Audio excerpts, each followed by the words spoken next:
SSH זו הדרך הבטוחה להתחבר לשרת שלכם מרחוק, איתו מנהלים את האתר, מעבירים קבצים ומריצים פקודות. בואו נסביר איך זה עובד, פשוט וברור. קודם כל הבעיה, בחיבור רגיל המידע עובר ברשת בצורה גלויה, וכל מי שנמצא בדרך יכול לראות אותו. SSH פותר את זה. הוא עוטף את החיבור במנהרה מוצפנת, הכל עובר בפנים, ומי שמציץ מבחוץ רואה רק ערבוב של אותיות, בלי שום משמעות.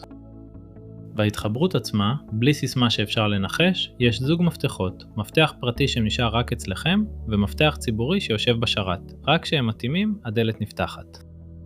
ככה מתחברים לשרת מכל מקום בעולם, מעדכנים את האתר, מעבירים קבצים בבטחה, והכל בערוץ אחד מוגן.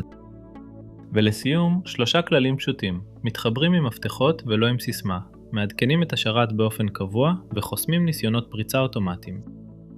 רוצים אחסון מהיר ומאובטח עם גישת SSH מובנית? Cloudix כאן בשבילכם, כל הפרטים בקישור למטה.